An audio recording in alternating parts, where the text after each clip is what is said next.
way more people than we realize, I think. And this thing, I think you said your friend's name is Mist. Is that right? Hmm.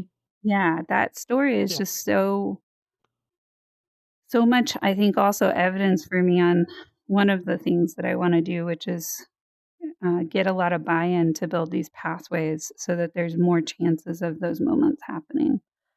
But, I yeah, think what there's do a lot you of biases that we have or thoughts that we have that are based on like there's the different it's I don't know, some people have had like different things are probably better, but like in terms of how like people that are against the gays, a lot of them say that before they know somebody that's gay. Mhm. Yeah, A lot of them say these things before they actually know, like not just like seeing a person, but like knowing a person. Like there's so many times where you can have somebody that's like this person's not tolerant of this or this, and then they insert that person in there. They get that person to become friends with them, and then they're like, by the way, I'm. And then it just like that's the point where you shock them because they've created this ideal, like you've created this idea of that these people are not human, almost like you said, like they're like you said earlier, they're like objects, like we create things, we make people objects. And in that way, once we realize that it's like we're talking to humans, I think a lot of perspectives change. um I do think that there's some people that get scarier though, where like in the context of my father, he does not, it's not that he doesn't see, it's not that he see like objectifies like those people, because people in our family, like my my uncle is married to another man, and so it's not like he can just like he can't have that sort of ignorance. But in the worst part is that he's then solidified his view, and it's more like the way he would view somebody who is homosexual is the same way you would look at somebody who's struggling with alcoholism or drug abuse. So for me, yep. And and that to me is almost like, for me, I snapped out of my thoughts the minute I came in contact with these people and realized things about myself that I like to where it's like I realized stuff about myself and I realized stuff about them, and it was like my entire like like what's the word whenever you have like, yeah, I guess more like a thought that you have, like a belief you have that's almost unfounded, or it's just like it's found very weak. Like, yeah,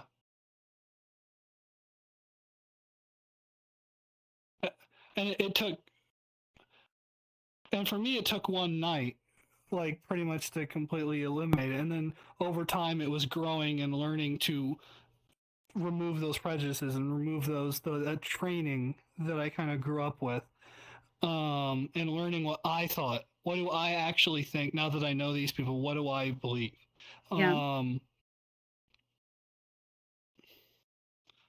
Sort of out of this. I'm gonna lose my point, but like, It's okay. No, I think you're doing that high level perspective of like, and I think this is where I've gotten really a whole other level is getting to talk to ex trolls or ex intended trolls.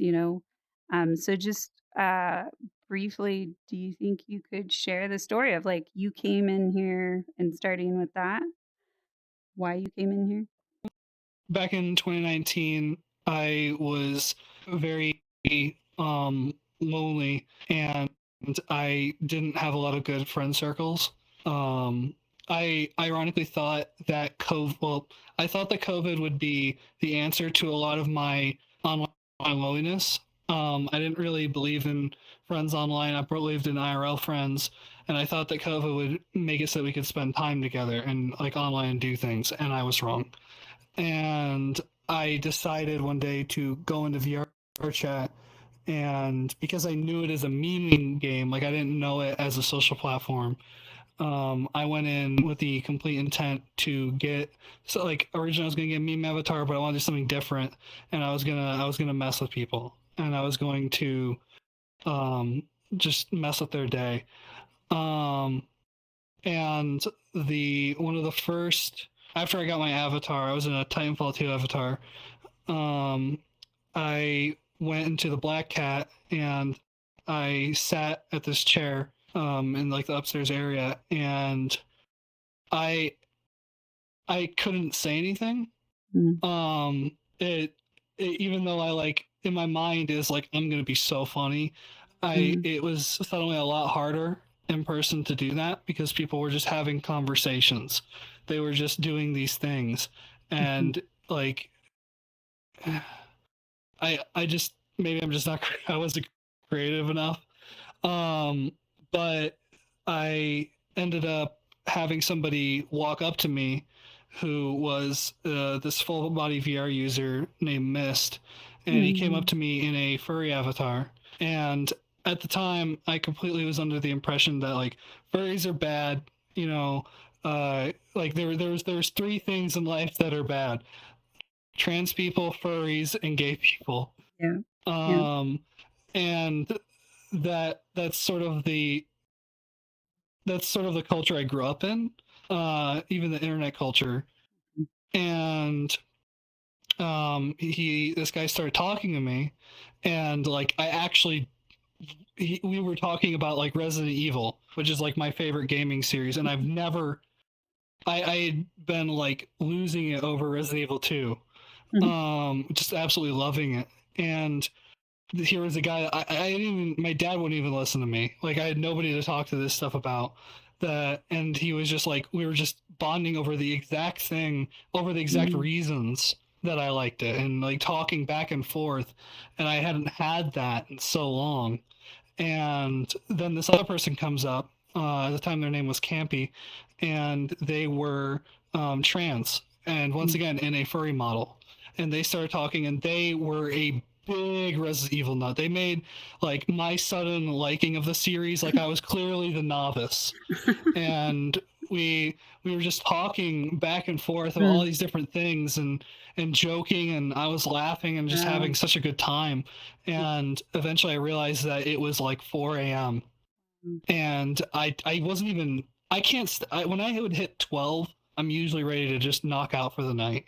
And I suddenly was just like full of energy. It's like I had to decide to go, and I'm mm. pretty sure around like 3 we like I think Miss said he had to go, and then our conversation just kept going anyway. Kept It was going, like, yeah, yeah, I gotta go, but yeah, no, we'll finish wow, this thing, and then we just kept going and going, wow, and we just none of us wanted to leave. We were wow, just that all gives me three of us were just goosebumps. like bonding Mm, to such a degree that like it took over an hour for us to get for each of us to like go our own way. wow. And it was crazy to think that that was my first day, Right, and like, and that and you happened in to VR run into chat. them. Yeah, Yeah, that and accidental. for Mhm, yeah, and so I like woke up the next morning, and I suddenly like I felt like when I have big realizations, I'm sure other people have this. Like I get almost lightheaded, like I almost become like dizzy when yeah, I can feel like change. yeah, And this conversation had a lot of that. And the next morning, it was just like I felt like a different person because like I felt a lot happier. I felt mm, so much. It felt like the world was an actually bright place and worth living wow, in. Like wow, it felt like I wasn't just being pessimistic on everything for no reason. And instead, it was like like internally, I had been like a closeted furry for like a long time, and suddenly I was like, so furries aren't just there's more to them. You mm, can be a good person to be a furry. You can mm, you can you can be the way that I understood people who were transgender was that they were all emotionally unstable, and yeah, I had this full conversation about all these things with mm, somebody, and they just like suddenly I was like I admired this person, yeah, and they wow, were just the opposite of what yeah, I was told to think about people like that. this was Um, the first trans person you'd ever met, and so that also was this aha moment of, "Oh, when I'm actually encountering the thing, the idea, the person behind this, it's a whole different experience." For people to understand this is not about trolling the trolls. This is about transforming our village and our culture and staying curious even when we wanna judge and block, of how to build bridges here. It won't work with everyone, but it will work with way more people than we realize, I think.